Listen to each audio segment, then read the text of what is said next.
answer is going to be. It just means there's more words, and you have to put on that little issue spotting item you do so well in school to plug out the appropriate sentence or phrase that actually gives the whole thing away. So by the time you get down to the answer choices, it will be easier for you to distinguish the answer choices. So, again, sit back on the chair, big picture, don't micromanage the words. Page 12, question number 169. Page 12, 169.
Once again, I'm not saying you shouldn't.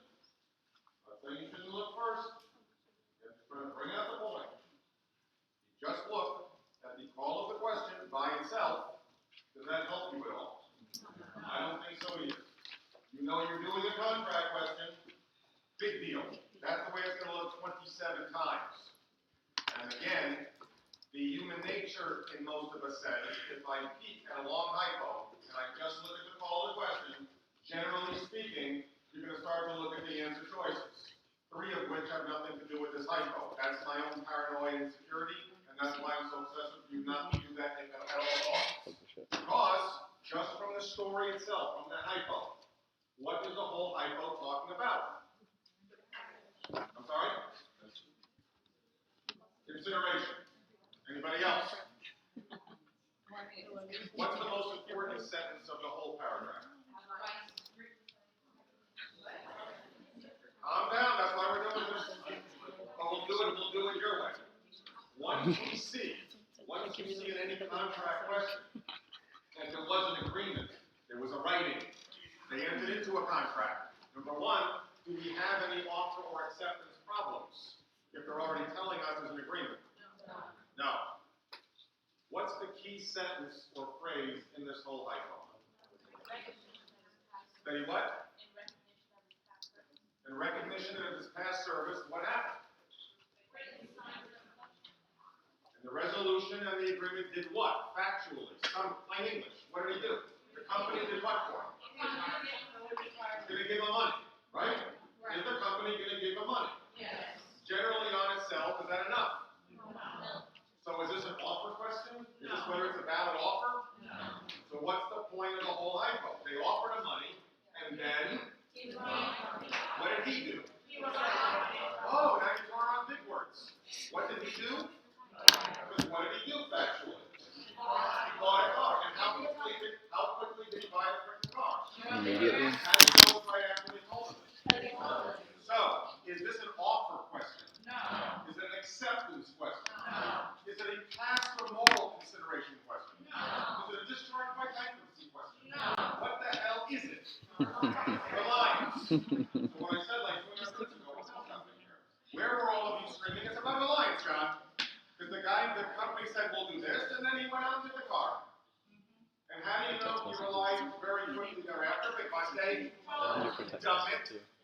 Don't use big words. Don't use big words. Agreement, resolution, contract. I got it. I'm not mocking. That's what they're trying to do to you. To give you these big words, but if you then stare at the resolution, there's got to be an agreement rule. I don't know. Now you're not dumbing it. The whole thing was they offered him the money. Yes? Mm-hmm. And then what did he do immediately thereafter? Relied on it. And then what did the company do in typical corporate fashion? They tried to? Rescind. And the company changed their mind. No. Because he already lied. When you dumb it down, you can literally talk yourself into the correct answer. That's different than worrying about what page everything is on the freaking outline. Just dumb it down. Get the plain, and now you know what you're looking for. Otherwise, when you look at all these weird concepts, you'll at least get it down to 2 and maybe 3. Was there 1.5 sentences that told you the whole freaking story here? And the rest was literally a bunch of bullshit. That's correct. And the all of the question did not say, is this a valid rule for application of promissory estoppel? I'm not saying they never will. I'm concerned about what happens when they don't. And then you do the one finger skimming. All right, let me look for the best answer. There's no best answer. There's one freaking answer, not because it's the best, because it's the only one talking about what the whole story is talking about. If it was a fill-in-the-blank test, then you could say John's an idiot, because all they're looking for is to fill in the blanks with the rules. I'm not the one that writes the questions, they are. So if they're going to write a whole story, most of which is bull, but there's a sentence which tells me the whole thing is about rely. Take a look at A. What is answer choice A about? Sorry. We're over. Okay, well you got the point. What is B about? What is C about? Gifts? Gift. Oh, everyone loves the gift. Yes. Well, it was for his work. What is D talking about? At will, correct. Even if you don't know what at will means, even if you think you forgot a rule, you don't know. What is the correct answer? B. And what does the B stand for? What does B stand for? That's correct. C always stands for? That is correct. How many answers of the 4 were even talking about what the fact pattern said? The loneliest number. There's no best, so I can get it down to the gift. Consideration, John, it says breach of contract and calls the question. So if I'm looking for the breach answer, consideration would give me the elements of a shut up. Consideration will always look like a good answer. That's the whole freaking point. So 20 times when it says A sues B for damage is based on breach, the presence or lack of consideration will always be a good argument because they teach you to always talk about formation on essay, which of course you always should.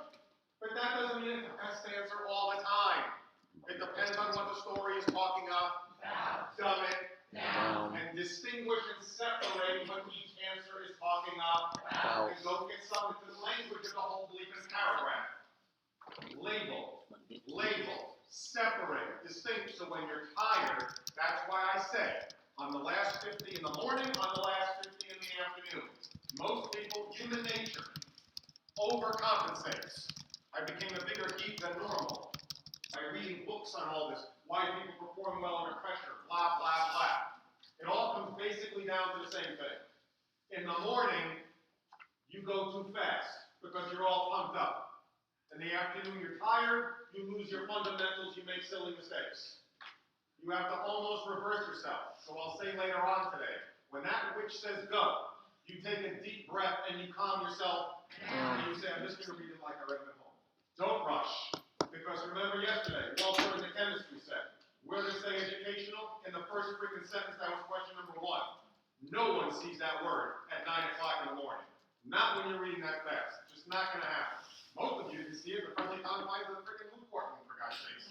You're not going to see it on that day of the exam when your heart's beating out of your chest. That's just human nature. On question 199, one leg is already in the aisle, and I want out, and I want to finish, then taxes, money, I don't know, taking who the hell cares, and you lose your fundamental, and you don't have the patience to dumb it and simplify.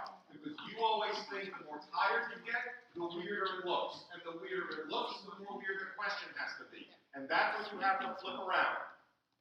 It's not more difficult. If it is, you pick the simplest answer and you get the hell out. Because as the beautiful, all things being equal, you pick the simplest based on what the fact pattern's talking about. That's why they give you a fact pattern. If it was fill in the blank, no question I'd be wrong. But that's why they give you a freaking story. Got it? Yes. Be obedient. But the mental, calm down, dumb it down. So when I see people doing con law, property later on today, property, Greenmaker, I see Greenmaker, I don't know what to do. You'll just read it and dumb it down. So when you have your nose, the piece of paper, oh my God, you're not playing brick for God's sakes. You're a lawyer. Just sit back in the chair, read the freaking hypo, and even when and if you don't know the rule, you just dumb it down. And do this. You do this 200 times, and when you have to make the educated guess, I don't know if I mentioned yesterday, one of the books in the morning and afternoon, half the room gets one book in the morning, the other half of the room gets another book. One is much more straightforward, the questions are shorter, one is more difficult. So at lunch, when you come down for the morning of the MBE, half of you are singing a song tap dancing. I think I got 95 right. Don't be worried about this. It's like practice. The other half are in the bathroom crying. One guy, I was that. I think I got 3 right, John. I think it will take 4. Maybe 5 from lucky. I'm going to fail the bar exam. Where do I go to re-register for next February? Then at 4:30, the criers are singing, and the dancers are crying. And it flips. Because you get the other book. The other book, the harder book, means the questions were longer, more difficult to figure out what it's about. The answer choices were very, very close and very difficult to distinguish. When you're doing that book, it feels like all 100 look like that. That's not the case. But it feels like that because, as you know from you've done your own practice, you only worry and remember the questions you missed, not the ones you got right. So if you're coming along on question 30 or 40, and you get 10 or 12 or 15 tough ones, you only think about those 15, not the 30 you already did and can get right. And those 10 or 15 will throw you off your rhythm, and now the whole operation goes right down the drain.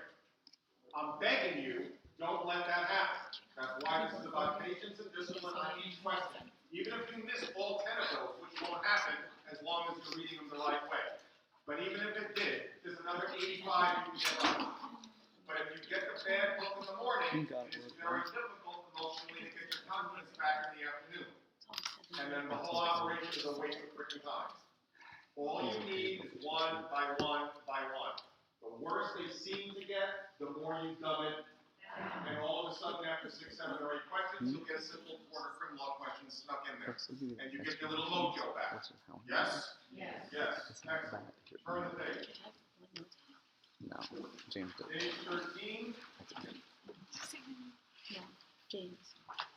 So, Jamie? So close.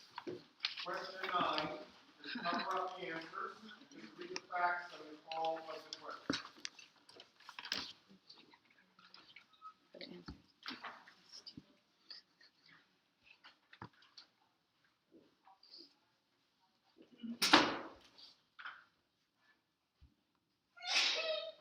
Good answer.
I'll give you the money if you do something. Excellent. Did the customer start to do the thing? Yes. Which already tells you, without them telling you, you know that means that the bank's offer has become Irrevocable. So has the customer done what they needed to do? Yes. Yes. And therefore, you know where this is going, correct? Go find the answer.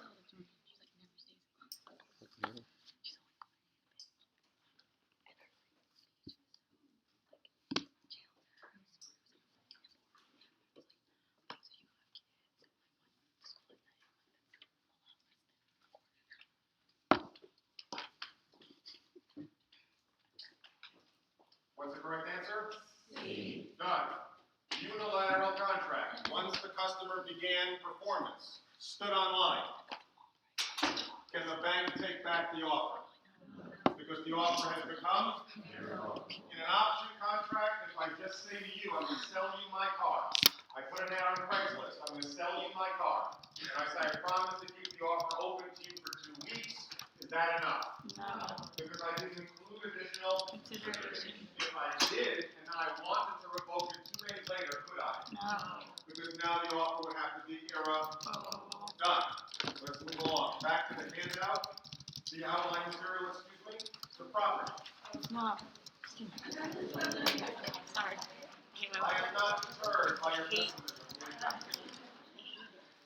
So much. Property? This is not my first rodeo, you know. There's a lot more than that. Right after the contract phase, it says in plain English property. Property. Property. We do need some property Go. now. Where does it start? First set of rules we're going to do. This is again, during commercial warcraft. These rules about co-tenants, joint tenants, tenants in common.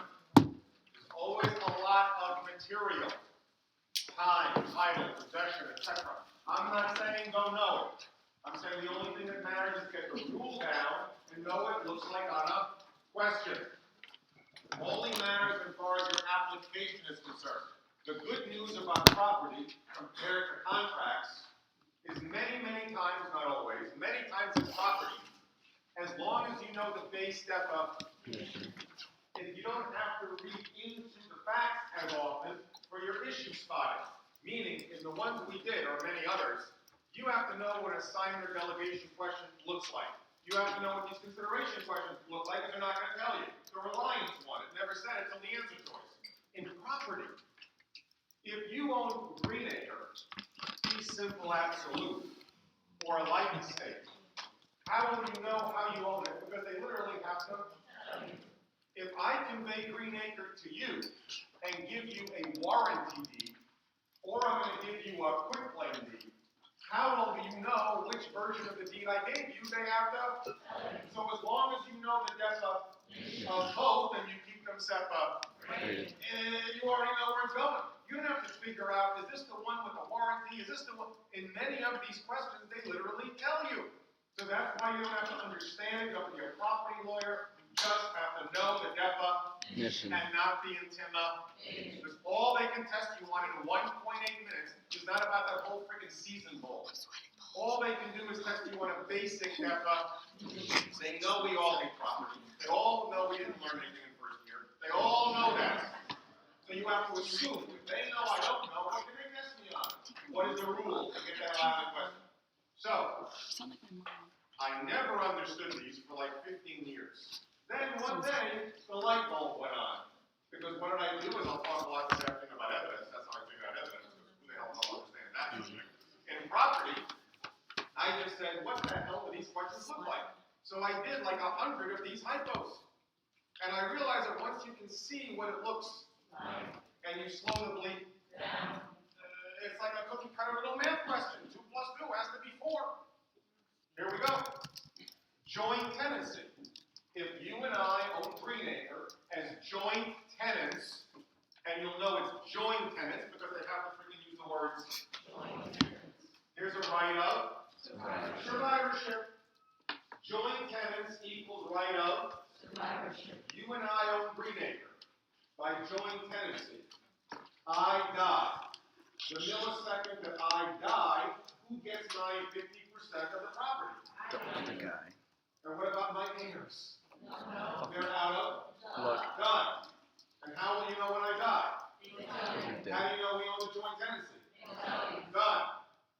If you and I own a joint tenancy, may I convey my interest to Bob? Do I have to tell you? Do I need permission from you? No. Can I do it anytime I want without you even knowing about it? I am freely able, both of us can freely convey our interests anytime. Comma, colon. If I do convey my interest to Bob, now what happened to our joint tenancy? Severs into a? Now you and Bob own a tenancy in? Is there a right of survivorship and a tenancy in common? No. So, now when Bob dies, who gets Bob's interest? You or his heirs? Once it severs from a joint tenancy into a tenancy in, will it ever go back to a joint tenancy? No. So the other thing no one likes about the property questions is the amount of people and the amount of conveyances. It's all garbage, because the one thing that doesn't change is the rule. Hypo. You and I own a joint tenancy. I convey my interest to Fred. 6 years later, Fred conveys to Lucy.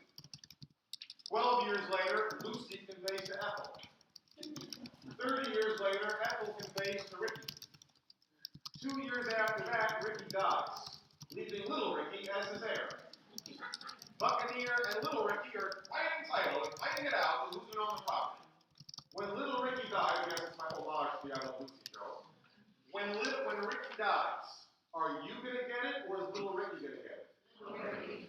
Because no matter how, once I convey to Fred what happened to our joint tenancy, and no matter if I keep going, Lucy, Fred, Ethel, Ricky, and now I keep going to Marcia and Greg and all the bratty Brady Bunch kids, I give you 6 more conveyances. Is the rule ever going to change? No.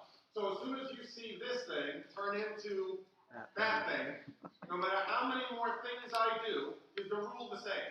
And you already know where the hell this is going. Because the rule ain't going to change in 1.8 minutes, right? It hasn't changed in like 600 years. Not going to change in like So once there's a sever, it's a tenancy in, and there's no right of.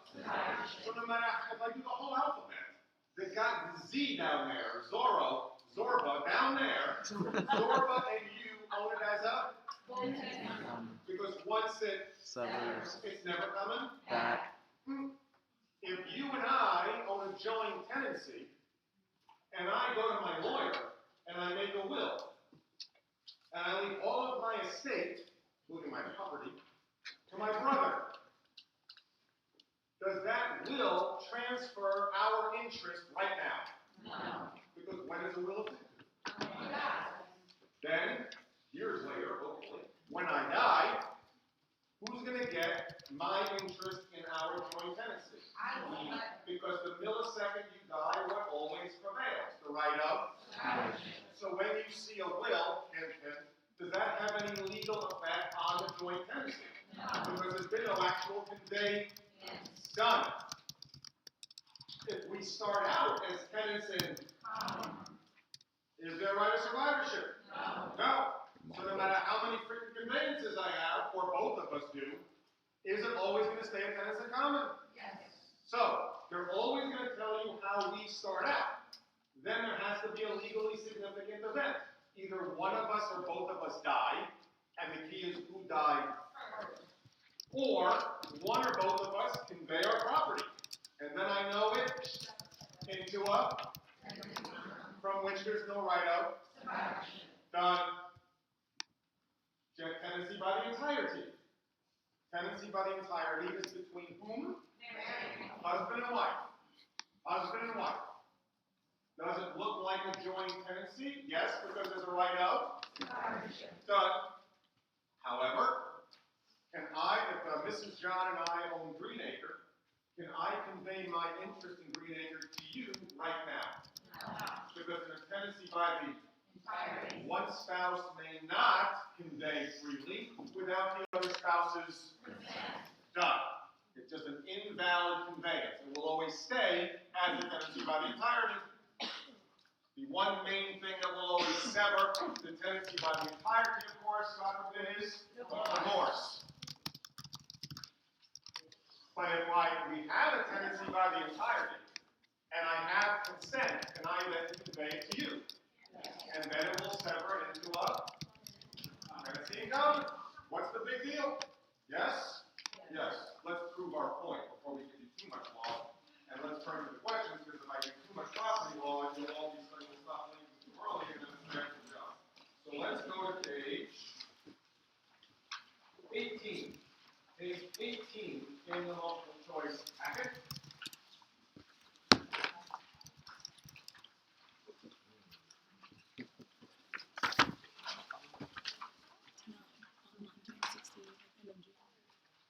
Okay, page 18. There's only one question on there. Knock yourself out.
How did the parties start owning the property? How do you know? What's the first legally important thing that occurred? One died, yes? Other BS doesn't matter, does it? No. You're interested in family history, who the hell cares? Right? Who died first? How do you know? And the millisecond that you read the son died first, what do you already know? What's the next important thing that happened? And therefore, who's going to get her stuff? Because she left the stuff to the giver, which had no legal effect when she first made the will because it wasn't a conveyed. What's the correct answer? Delicious. Property. Can't do property questions on more intimidating. All you have to know is the freaking definition and slow to bleed and know what you're looking for. And I challenge anybody to tell me how in God's name you would know what the answer is by looking at the answer choices before you read the freaking fact pattern. I could give you a quarter and you can flip it. If we have a four-sided quarter, you may have a shot. But once I know what I'm looking for, how fast can I get to the answer choices? I'm pretty fast, not confident, but hopefully I'm confident there tomorrow. I don't know. No, you will. And that's why I'm saying if you have a minute and 40 seconds, basically it's a 1.8 minutes. That's a long freaking time. Much longer than we think it is. Don't believe me? Tonight, do a little homework assignment. It's not required. Is this a homework assignment? Go home, find a watch or a clock with a second thing on it, and do what you can't do generally in life. Just sit there and be quiet for a minute and 40 seconds. Don't text, don't look, don't do anything. Just sit. A minute and 40 seconds is a long bleeping time. Longer than you think. If you took a minute and 35 of those seconds, which you won't need, but let's say you did, reading that hypo, and to be sure you knew what you read, how fast would you know what the answer is? Then the human nature art of doing it in that horrible room at Tampa is, will you have the patience and discipline to shut up and... Because I would make a lot of money from people who had 4.0 averages of property and cannot do that question in that room. Because again, once that witch says go, all bets are off. And after you've lost your confidence once or twice, you'll never get it back again. And that's why you have to do it up and trust what you know. What the hell else are you going to do anyway? Go get an LLM in property law? No. So all you have to know is to get us. That is correct. You don't want to do property law, you hate it, it's disgusting. Who cares? Just know 20 rules and read the frickin' question. Turn back to page 17. Page 17. Just read the first paragraph to 47. Page 17, 47, first paragraph.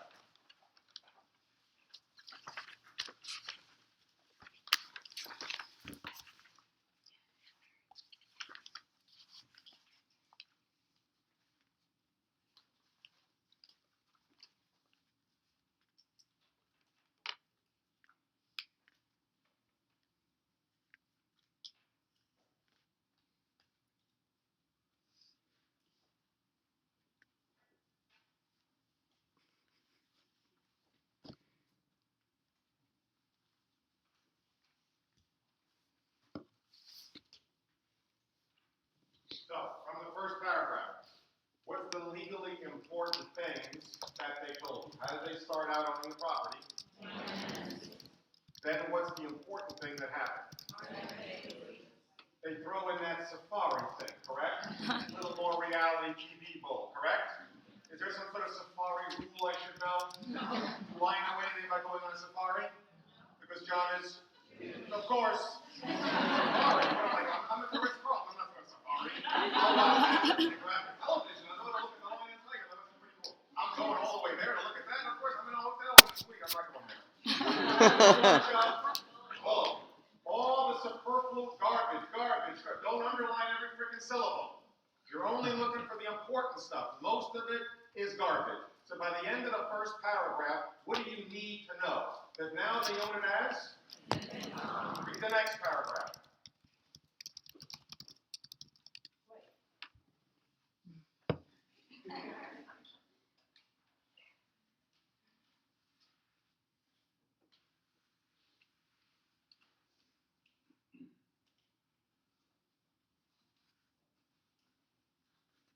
Now read the next one.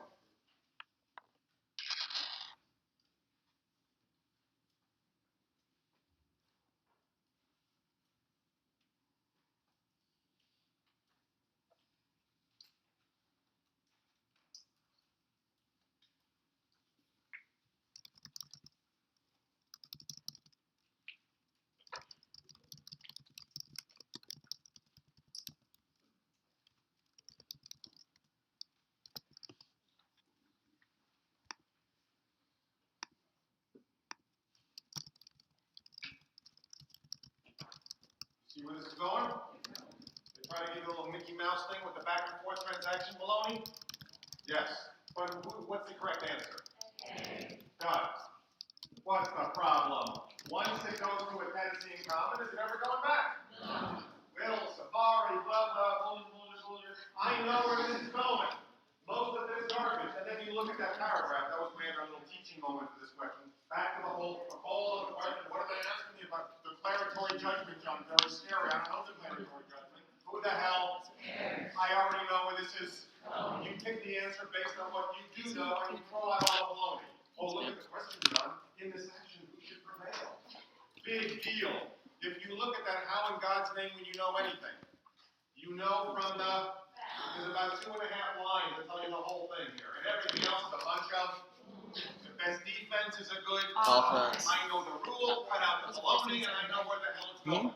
And even if I don't know what's the quietest I can need, John? Who the hell cares? It needs to be quiet when you're getting the title, I guess. But in the middle of the exam, that's correct. I know where it's going. Don't let them pull this Latin weird word garbage on you. You're not going to understand every question. So, answer it based on what they do tell you. And it's a beautiful, all things being equal, is always the correct one. I don't know, I think Al's going to win because they were kind of the common. But what if I don't know? What if they use a phrase, I don't know. And I say this, God, this is not to be funny at all. Obviously, for obvious reasons. And I'll tell you a much more detailed story tomorrow. But just to tell you where people are at, when God forbid, you're in this position. The last time I took the bar exam was February 2002. So it was the first bar exam after 9/11, right? That's September, February 2002. There were people, again, to be as serious as you can be, I had friends or knew people who were taking the New York bar that February. All over the internet, everyone was saying, God forbid, what if something happened right at, before, or during the exam? What would the bar people do? It was all over the internet. Because again, back then, every time you went anywhere, everything was in the news, any kind of an event. So I'm saying that, in all seriousness, again, this is just what happens. What happens if? What if they do this? What if it says? This is as that cheater coach from the team in New England with the red and white and blue. The devil, you know him. What does he say to his players when they cheat actually before they're in the ball? He says, leave out the white noise. What the media says, what the people say, what the fans say, what the paper says, this is white noise. Just do your job. Focus on your job. What happens if? What if it's raining? What if it's cold? What if I don't know? What if they use a phrase I never heard of? You do it from a position of confidence, and it's all based on a belief in definition. You forgot the definition, you don't know the definition, you've done it, and you pick the simplest answer based on what it does say, you shut up and you go to the next, because it's always about a next question. It's a freaking grind to do 200 of these the same way all the time. Some are easy, some are hard, some are in the middle, but you approach them all the same way. They're only worth 1 point. You don't skip, you don't be too quick, you treat them all with the respect that they deserve. But when you know, I don't know, then you dumb it down, you pick the simplest answer, and you keep on moving. My view is, the more of these rules you can keep in your pocket, because some of you I know are thinking, I'll be candid with you, some of you are thinking, well, I mean, these are easy, John, because you spoon-fed us the rule. Right, I did. And you know what's going to happen for the next 10 weeks?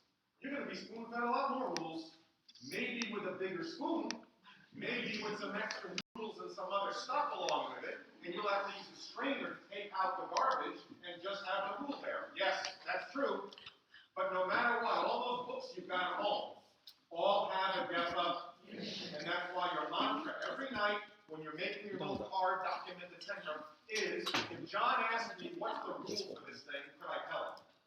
Do I have some elements on a piece of paper? I don't know it from what the guy or the lady said. Then I go to my books and I extract the black, bold, definition. You still don't know? You miss a question? Then in the explanation, it'll say, based on the rule for joint tenancy, and then they'll give you in the first line of the answer, they'll give you the definition. Either way, there's a rule. And that's what you're striving for, not to understand everything. So again, back to the day one. Don't micromanage it all and never understand the history of the season. Don't cram and do 50, 100 questions at a time and try to cheat your way through it. Learn the minimum black letter and the middle row. Right, just like the new jump. I mean, have a couple of rules, and then I'll party with the back row guys when I take my day off. Good, I got it, no problem. Don't worry about me, I will never micromanage anything. Good. But what you have to know code. Excellent. Let us turn back to the outline. Back to the outline.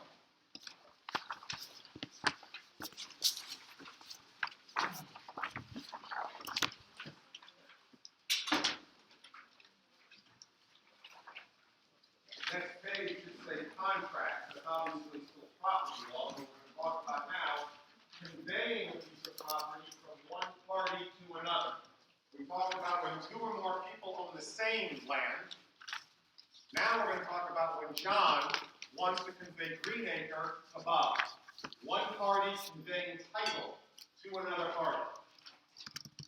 There are 2 pieces of paper, 2 transactions. You need to convey title, legal title. 2 pieces of paper, 2 different transactions that have nothing to do with one another, and they will be tested totally separately. The first piece of paper you need to execute to begin transferring title to Greenacre is simply called the real estate contract. Months later, On what's called the day of closing, we use a separate piece of paper called the deed.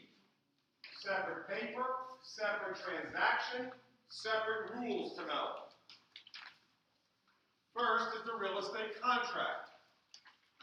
Once we agree on a price, we agree on the basic terms. We execute a real estate contract, which expresses the seller's intent to sell the land to the buyer. Must the real estate contract be in writing? Yes. Because of the statute of does. 2. On the day we execute the real estate contract, do I convey legal title to the buyer, to you? Do you become the legal owner? No. You only get equitable title. The buyer receives equitable title on the day of the real estate contract because of the doctrine of equitable conversion. Equitable conversion. The title converts from the Latin equitable conversion. You, the buyer, now has equitable title of the property, but importantly, the seller maintains legal title. You just have an equitable interest. You have an interest in the property because what do you usually give me on the day we sign a real estate contract? The buyer gives the seller some money, a down payment, some money. Because what don't you want me to do right now? You don't want me to sell it to somebody else. Buyer gives me some money, a down payment. That means you now have an equitable interest in the land, but John, the owner, still maintains legal title. Equitable conversion. You now have an equitable interest in the property, and also under equitable conversion, the risk of loss shifts to the buyer. The risk of loss shifts to the buyer. The minute we sign the contract, God forbid, bless you, if there's a flood, if there's a tornado, and it blows the house away, the buyer is now on the hook. The risk of loss on the property becomes to the buyer. John, I do some closings, and I know there's insurance to be shut. Common law, equitable conversion. Risk of loss is on the buyer. Until the day of. Do you have legal title right now? No, you only have an equitable interest. Equitable interest. Does the contract have to be in writing? Yes. Marketable title. Marketable title is implied in every real estate contract. Marketable title. If you see the term marketable title on an MBE question, that's always referring to the real estate contract. Marketable title is implied. Marketable means free of any liens, encumbrances. There's no mortgages. There's no zoning violations, code violations. There's no bad mark on my title. I'm going to give you marketable title. And marketable title is implied in the real estate contract.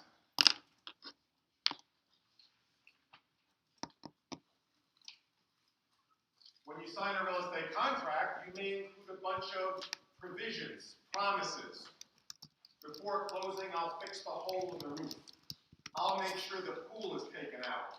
I'm going to leave you the window treatments, etc., etc. There's a bunch of stuff that we're going to agree on and that we include literally, physically, in the real estate contract.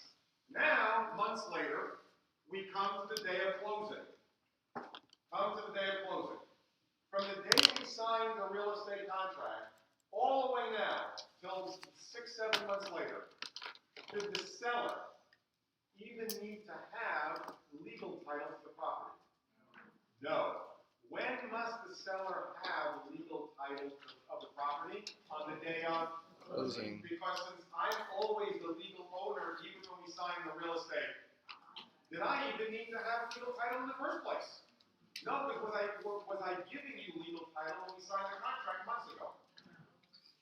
When do I need to acquire legal title? Not until the day of closing, because that's the day I'm going to give you legal title. So you mean, John, if I want to buy a house, I can literally sign a contract with a buyer and he may not even own the property? At common law, literally, yes. on the day you sign the real estate, I don't need to give you legal title anyway. You with me on this? 10 minutes from now. How will you know whether the seller has legal title at the right time or not? Tell me. Now we get to the day of closing. Now we're going to use a separate piece of paper called the Deed. So now we've got two pieces of paper. We're sitting in the lawyer's office, the big conference room. The closing should take like 10 minutes to sign the papers, but the lawyer has loans to pay back to, so they always screw it up so it takes 12 hours to do. Even though it can take 5 minutes if all the papers are sitting right there for calculation. There's always a problem. But now we have this real estate contract, and we made all these terms in the real estate contract. The next rule we need to know.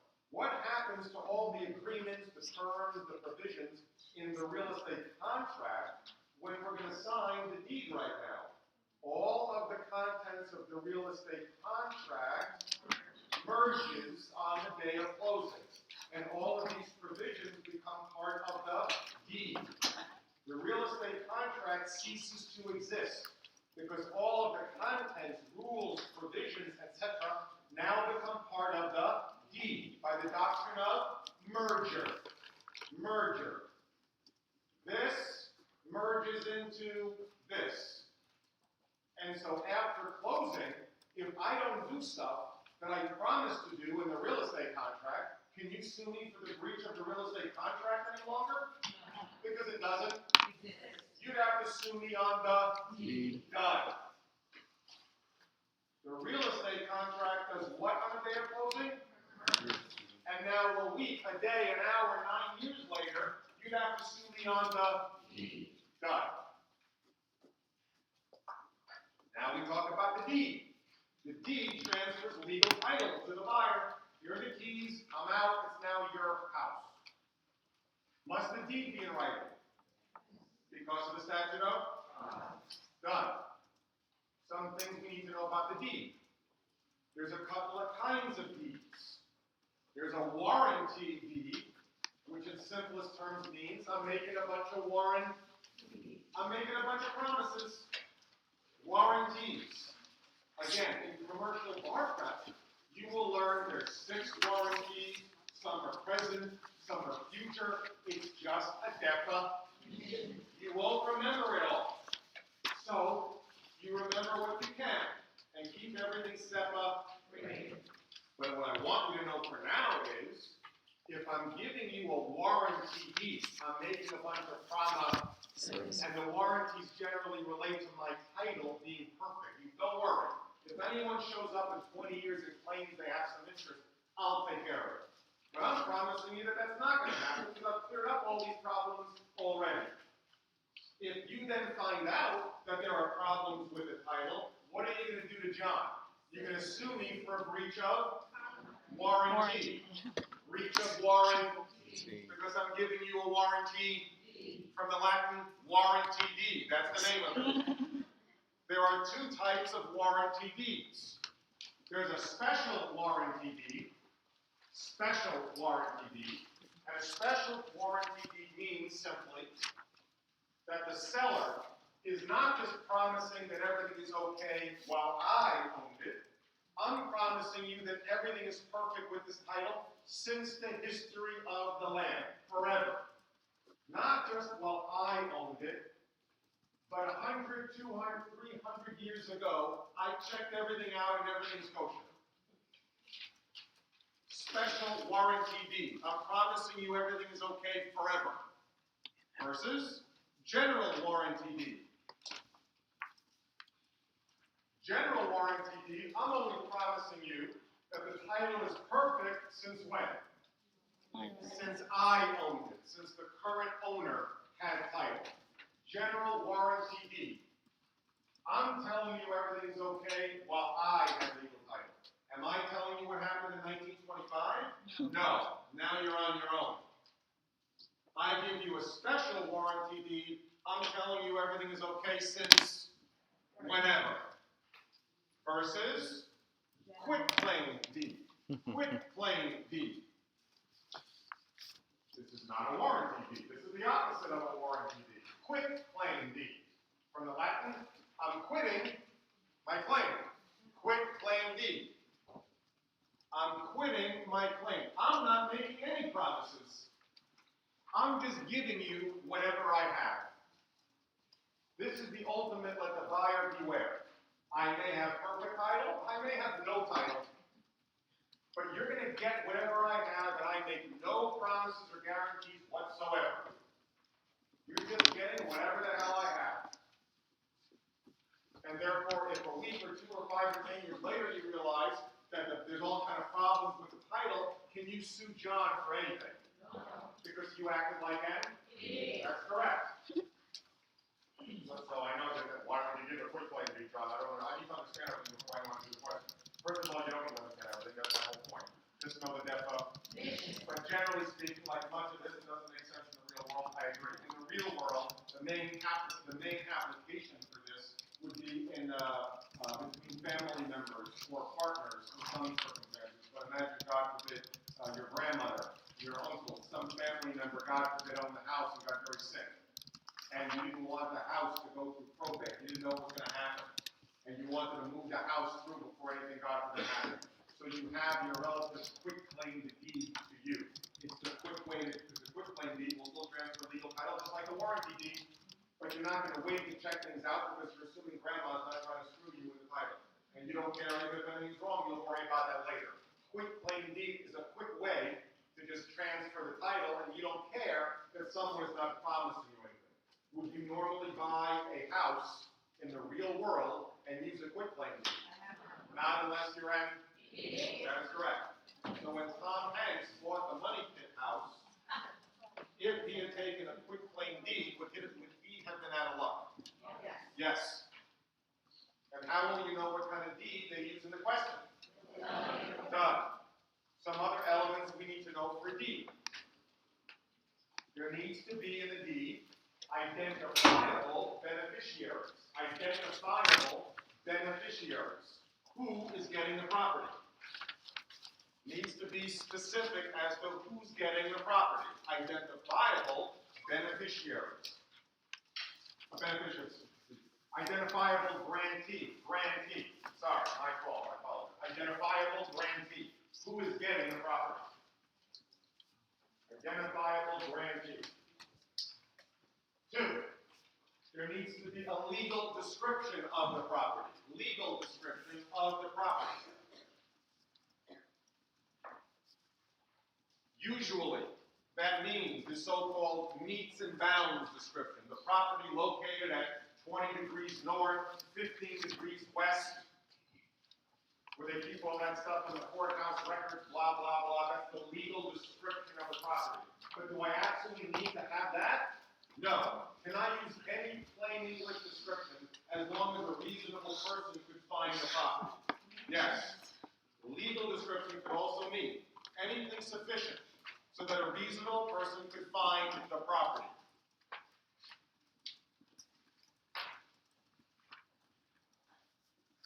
If I have the only house on the block that has a huge rock in the front of it, can I put a description of the house with a big rock in front of it?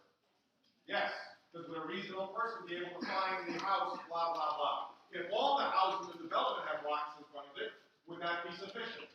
No. But legally sufficient is so a reasonable person could find the land. The big one, like we talk about for formation. Generally, for contracts, there needs to be offer and for the validity of transferring title, there needs to be 2 things. There needs to be delivery of the deed and acceptance. Delivery of the deed and acceptance. The seller has to deliver the deed to the buyer. Does that mean, like Papa John's, I have to hand it to you in person? No. It just means delivery for MBE purposes is about my intent. Delivery is, did I intend to transfer title? Did I do everything I could to relinquish control? My unconditional intent so that you should have the property. If I did everything I could to express my intent that you were going to have the property, but something happened and you didn't get the physical piece of paper, can I say we have the deal because I've sufficiently delivered the deed? Yes. Example. If I'm going to sell you my house, and we agree, and I call my lawyer, hey, courier this deed over to my friend by tomorrow morning at 10 o'clock. I'm going on a trip, and I want them to have it in the morning so I have no complications and I can go and enjoy my vacation. Yes, Mr. Roseman. Tomorrow morning, the courier is drunk, and the courier drives into the lake, and the deed ends up at the bottom of the lake. Am I going to argue that I have sufficiently delivered the deed to you? Yes. Did I show my intent for you to have it? Yes. Did I do everything I could? Yes. And even though you physically don't have it in your hand, am I going to argue we have a valid conveyance? Yes. And how will you know that I, the seller, expressed my unconditional intent to give it to you because I have to? Okay. So there's going to be two types of delivery questions. One of them will look like that, where I did everything I could to give you the property, but something happened. And I'm going to argue that there was deliver. And some, where there's no intent. And the buyer is going to say, I have the property. And then the issue is going to be the lack of deliver. All delivery is about in the presence or lack of intent from the seller to the buyer. You have to accept the deed. Acceptance is presumed. Acceptance of the deed is presumed unless the facts tell you otherwise. So unlike a contract situation, the facts don't have to say the buyer said I accept. That's presumed you're going to accept the deed. Or unless the facts say, you know what, John? I hate the Jets. Take your stinking property back. I don't want this property after all. Because in your house it's full of this Jet paraphernalia, and even though you're taking it with you, the house has been infected by losing for 45 years. I don't want that in my life. Even if I fumigate the house, it's tainted. I don't want it. Now take it back. Now you've expressed that you are not accepting. But if it's silent, as the buyer's acceptance presumed. Yes. Yes. Rules for real estate contract need to be kept separate from the rules for the deed. The only time where it kind of gets mushed together is when the real estate contract provisions become part of the deed, and that's by the doctrine of. So then I'm going to have a bunch of answer choices: delivery, merger, identifiable grantees, legal description. Because all they're doing is taking all these little flying rules and putting them all to. Because they know that most people read the answers to before they know what they're looking for. So there will be an MBE question only on the rules of delivery. There will be a totally separate question on merger, etc. That's why it's so critical that whatever rules I don't know, I can know 4, 6, 8, one-line DEFA and scoop up the points on those kind of questions. Yes? Yes. You're losing it. I got it. I know you're losing it. But here's what we'll do. We'll push through. I'm not going to shut up now. We'll do some questions. Make believe like you're paying attention. Just look at the page. You don't have to do anything. But for the people who want to take advantage of this, we'll do the questions. We'll push through. We'll do a little bit more, and then we'll break early for lunch. And this way, you got a little break before the pizza comes, which is supposed to come at 12:15. Okay? So, as Cher said to Nicolas Cage before he went crazy, snap out of it. Here we go. Okay? It sucks, but I'm telling you, you can barely stand me for an hour and change before the break. Next week, 4 hours a day of property times 3 days. Good luck. I'll see you soon. That's what our trip is like. That's why you got to stomach through this. And that's why you have to extract the depth of. You were stupid enough to go to law school. Now you're stupid enough to take the bar. I had nothing to do with that. You want the license, you earn the license. And that's you got to get through 10 weeks, which will suck. But do it once and never out. The truth. There we go. Let's go to multiple choice questions. So bless your soul. Page 20. Page 20. You're welcome. Page Thank you. 20. Good for both page. Karma. Karma is a bit. Did I drop anything? Sweet. Page 20, question 71.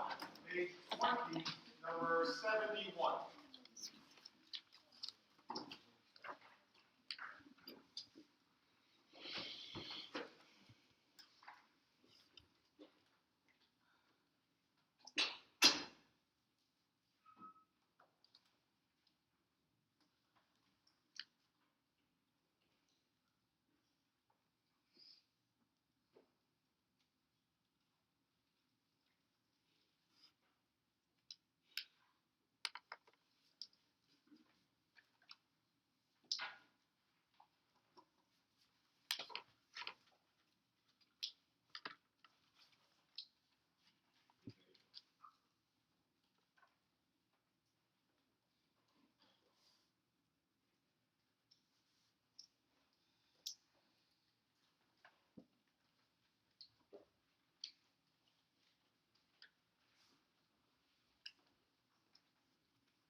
All right.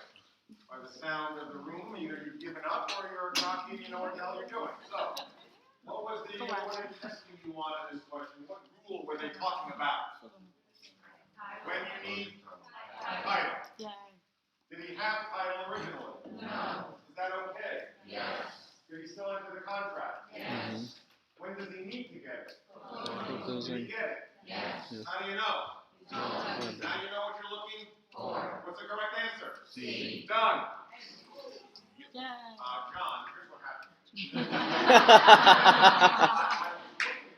I know in my gut sees the answer, but how can you resist an unjust enrichment answer? Who doesn't love? I can make an argument for unjust enrichment pretty much about anything at any time, John. Shut up. Unjust enrichment literally means someone got so ripped off, so screwed, that now the other guy got everything, and you've left with nothing. I hate when people say this in bar prep, so I don't want to be a hypocrite. I'm not somebody who says that's never the right answer. I don't like that, because once in a while it is. Sometimes it's a rule you'll never be able to understand anyway. Okay. However, is unjust enrichment an answer choice all over the place? Yes. It doesn't mean it's the correct answer, because someone in every question is getting ripped off. In every contract question, almost every contract question, someone's breaching almost all the time. In a property question, someone didn't get the land. You always feel bad for the guy. Screw the guy. It's the dog-eat-dog world out there. You don't care about him. When will unjust enrichment be an answer, John? When one party builds a house for the other party, and the house is 100% finished, and now the owner will not pay a cent to the builder.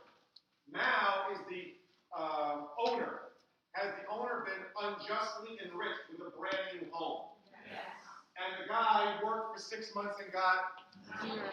That could be an example of unjust enrichment. But should you be looking at that answer with that eye like that? That's a bunch of I'm not going to let them do that to me. And again, why? Because did that hypo have anything to do with one guy getting so ripped off? No. It was just about someone who didn't initially have, and now they do. And now, John, you know what also happened to me? I thought I knew what I was looking for, but could not discuss the intricacies of specific performance. So when I saw the language of specific performance, I thought that could be I don't even like using the word, correct. But is C the only one that basically says what the hell you were looking for? Yeah. I told you yesterday, contracts and property more than any other subject, but, for the equal opportunity. But contracts and property more than any other will have words and phrases you won't know, you will forget, you won't understand. But you take the answer in its full context and you shut up and pick what you're looking for. And just because something else is true, something else looks good, if you're not connecting the dots, it can never be the correct answer. If they don't talk about it up there, I'm never picking it down. Done. Yes? Yes. Excellent. Beautiful. Let us go back to page 19. Page 19. Just read the page 19, question number 16. Just read the first 2 paragraphs. Olivia and a month later. Don't bother with the rest. Just read those 2 paragraphs. Sit back in the chair. You're tired. You're pissed off. You want to reset a break. You're already stopping. One eye stopping with it. It's a common freak down. And I promise you, I'm not trying to mother you. Just dumb down these 2 paragraphs.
What the hell is going on?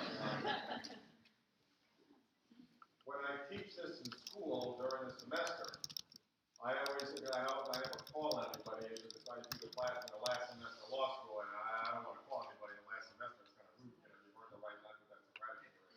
So we're kind of over that whole thing. But I always ask somebody, some back row person, to just tell me in plain English, not with the fancy legal terminology, in plain English, this whole stupid story is about a what? A guy who, what is it about in a sentence? A guy who what? About a guy who stole a deed. That's what this is about. Dumb it? About a guy who stole a deed. Now the other lady is pissed off. If I told you, just from the rules we've covered, obviously, that there's a story about a guy who stole a deed.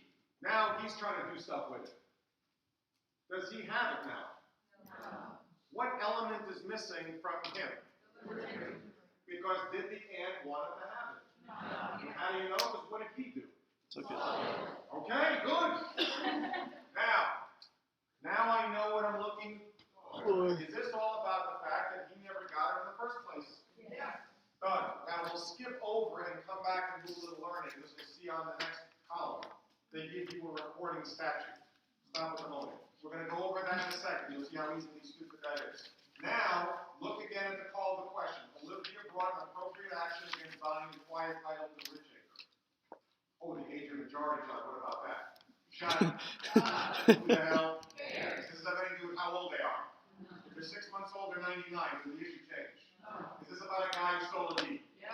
And if it's about a guy who stole a deed, then the answer has to be about a guy who stole a deed. Now distinguish each answer choice. What is A talking about? Consideration. What is B about?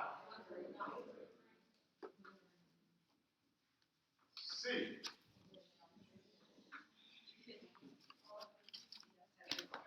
D.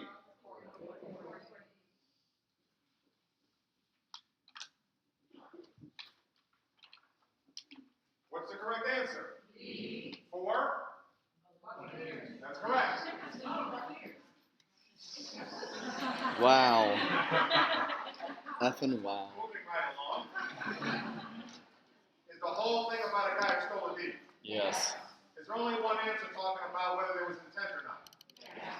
And that answer is? D. And if I don't understand the question, I don't understand anything else, can I extract the words or phrases and label all the answer choices and basically just go shopping? Which is the only answer talking about the freaking fact pattern? And no matter how long the answer choice would be, because some of them we saw yesterday in con law, some of the contract ones, some of the property ones are freaking paragraph long by themselves. Sometimes the answer choices are twice as long as the fact pattern. You can't allow yourself to get sucked in if this happened, that happened, quiet title, plenary authority. Sit back in the chair and dumb it down. And you're trying, the goal is for every answer choice to do this. So you're only thinking about a word, 2 words, a sentence, a phrase, and connect the, I don't know if it was delivery or not, to be honest with you. What about the poor woman? What about the poor woman? John says, who the hell cares? What's the whole story of? Don't be a lawyer. Not everything has a happy ending. This isn't a Frank Capra movie. You don't know who he is, we'll talk about it tomorrow. All you care about is what's the issue. Not who would really win. What's the best answer? If I was practicing real estate law, what would happen to the woman? I don't freaking know. What I do know is in Tampa, on that question, who the hell cares? And the only key is, can you do this? And if you can do this, then after you get the card from the witch a couple of months later, then you can go practice and figure out what the hell's going to happen and charge $150 an hour. But if you never want to use the word deed ever again in your life, or delivery, except for ordering pizza, then just know how to do this for those couple of questions, and you'll never have to do it again. Done. Let's talk about the recording statute for a minute. You will see at the top, it actually says the Recording Act, John. How many recording statutes are there? 3. 3, that was just quiet. 3, that is correct. There are 3 recording statutes. Race cars. Not even know after that breaks down. Oh, it's so tough, so much labor. Oh my God. There are 3 recording statutes. Where? The first recording statute is called a race statute. A race statute. Who wins in a race jurisdiction? The first person to record, i.e. from the Latin, race. It's a race to the courthouse. Whoever gets there first wins. No matter who you are, which will be important in a second. Whoever the first person is to record the deed in the courthouse wins. Second, notice jurisdiction. No notice. Some people call it pure notice. Who wins there? The subsequent bona fide purchaser. Subsequent BFP. Bona fide purchaser. The last bona fide purchaser of the group. We'll go into more of that in detail in a second. Who is a bona fide purchaser? Definition. Who is a bona fide purchaser? Two elements. Number one, it's someone who pays value, pays for the property, pays money, pays value, and takes without notice. Those are two different elements, don't push them together. You have to pay value for the property and have no notice of any earlier transactions, any earlier shenanigans. You're literally the innocent purchaser. I bought it, I don't know what the hell was going on 3 weeks ago. You are now considered a bona fide quiz, pop quiz. How can you acquire title to a piece of land and not pay for it? Adverse, we start with the weird one. Excellent. Adverse possession, very good. Also, gift. And the third? Will. I can leave it to you, right? There's a debt. If you acquire title by death, gift, adverse possession, do you have legal title to the property? But would you ever be considered a bona fide purchaser? No. Because you did not pay. Done. Second, the notice thing. Even if you paid me for the property, you may have notice of all the earlier shenanigans. What is the one thing that one party can do that subsequently will put the whole world on notice so that no one can say they did not know what was going on? That is correct. The recording of a deed. Subsequent to me recording on Monday, can anybody else on Tuesday, Friday, and for the next 100 years ever say, I didn't know what the hell was going on? No. Because recording of the deed puts everyone on notice. Again, comparing. Bar prep, you will learn about 6 different types of notices. Actual notice, constructive notice, inquiry notice. They're all just DEFA. Know as many as you can, but the bottom line is, okay, so notice. No matter how the hell they tell me, whether I can add a newspaper, I put a thing on YouTube, I viral tweet, whatever the hell it is, how will you know that the whole world knows what's going on? Because they will tell you. Pay notice. Bona fide creditors are creditors, lien holders. Can they ever be considered bona fide purchasers? No. They will never win in a notice jurisdiction because creditors, people you owe money to, are not considered bona fide purchasers. Comma, colon, except mortgagee, someone who gives you a mortgage. Whoever gives you a mortgage, bank or private person, they give you a mortgage, they are a bona fide purchaser. The giving of the loan is the paying value. So if you see that someone files a lien on the house, you didn't pay American Express, and they file a lien on the house, are they a bona fide purchaser? I gave you a mortgage. Could I be considered a bona fide purchaser? Yes. Step up. Done. 3. Race notice statute. Race notice. You mean they're combining the first two terms? Yeah. Race notice. Who wins in that one? The first bona fide purchaser who records. The first bona fide purchaser who records.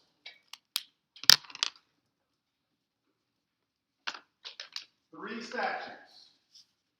Notice, race notice, race. Listen.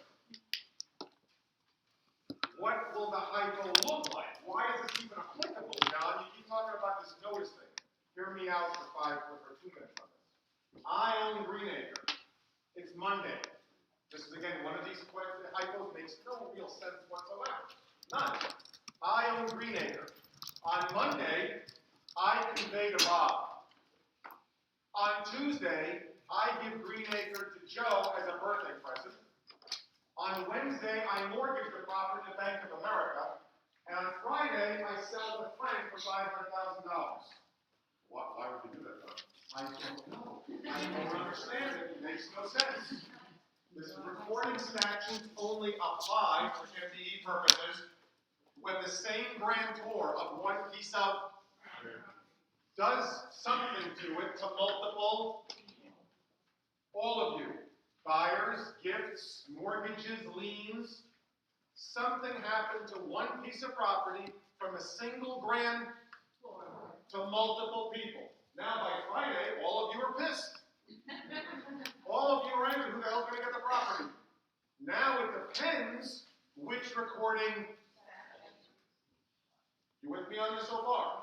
So based on what I just said, there's a recording statute in this hypo. Was this recording statute relevant to this hypo? It literally was a bunch of, that's correct. So when people do property questions and they see recording statute, there must be some weird delivery recording statute rule, I don't know. And based on the little board, instead of reading the hypo and dumbing it down, if you just see a recording statute, which answer do you think most repeat takers pick? That is correct. Because they always pick an answer talking about the recording statute. But most of the time it's a bunch of, because it's not applicable to what the story is talking about. That's 50% of the whole transaction. Half the time it doesn't even apply. When will it apply? When a single grant does something to the same piece of property to multiple people. Now I have to know. So, quickly let's talk about what kind of statute is this one. Read this statute, the little 4 lines. Page 19, question 16. Well, I'm sorry, no, we go to 50. I never said that. Page 19, number 16. Page 19, number 16, second column.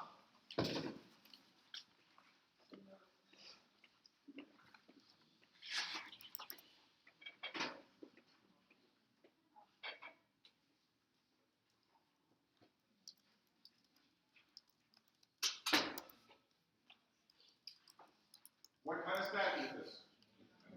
Notice, that's exactly right. Because what language does it have? Subsequent purchaser for, without any. Immediately when I see that phrase, I know they're talking about a bona fide subsequent purchaser for value without.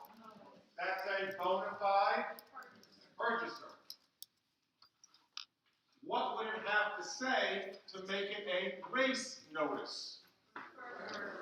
Literally, they have to use the plain English word. That's exactly right.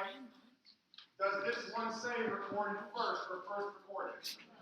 And therefore, if you're just using the bona fide purchaser language, it simply is a notice, which is the most commonly tested one. And by the way, we'll save you some time for tomorrow. What does Florida apply? Notice jurisdiction. We are a notice. That's what we would apply. If they just include the word first, what kind of statute would this be? Race. But does it say so? No. What language don't they have to say if they just make a race statute? They will take out the bona fide purchaser language. So all I got to do, literally, the word first is going to change the whole statute. All I need is a little patience to see what the hell they're gonna give me. But half the time they give me a statue, doesn't even up. As long as I've done everything. Next. Let's say we're in a no jurisdiction. Okay, sit back in the chair, don't lean over, you're not gonna think. Just sit back. Easy does it, take it easy. It's a no to statute, I'm telling you. On Monday, I conveyed a Bob for $500,000. Bob records. On Tuesday, I convey it to Fred. He doesn't record. On Wednesday, I convey it to Jeff. He records. On Friday, I give it to Frank as a present. Who's going to win? The first one? Because what did Bob do? And then anybody else after that can never say they're up. Because they would all have. Second I go. I conveyed a Bob on Monday for $500,000. He does not record. On Tuesday, I give it to Joe as a birthday present. He does not record. On Friday, I give it to Frank for $500,000. Who's going to win? Did anybody record the earlier stuff? So who's the subsequent bona fide purchaser? And therefore, in the notice statute, who's going to win? So if no one recorded up until the last one, did Frank have any way of knowing what the hell happened? So therefore, is he basically, instead of saying subsequent, is he the last guy standing? He can say, I don't know what the hell happened the first 5 days. So sometimes it's early, sometimes in the middle, and sometimes all the way at the end. But what do you need for a bona fide purchaser? You need to A, and have no notice. And you will know that because they have to. And you will slow the bleep down when it does apply to see which statute they give you because they have to give you the language. Sometimes it's first, sometimes it doesn't. Slow the bleep. And know just because they gave you a statute does not mean it has any relevance at all. Can we do this? Yes. If I have the real estate contract, then I have the deed. What happens to all the provisions of the contract on day of closing? If you and I have a joint tenancy, can I convey it to Bob anytime I want? Yes. Yes, but the minute I do, it into a, and there's no right of tenancy by the entirety. May I convey my interest anytime I want? No. Is there a right of survivorship? Yes. Beautiful. By 12:15, check out the cafe for pizza. We will come back at 1:25.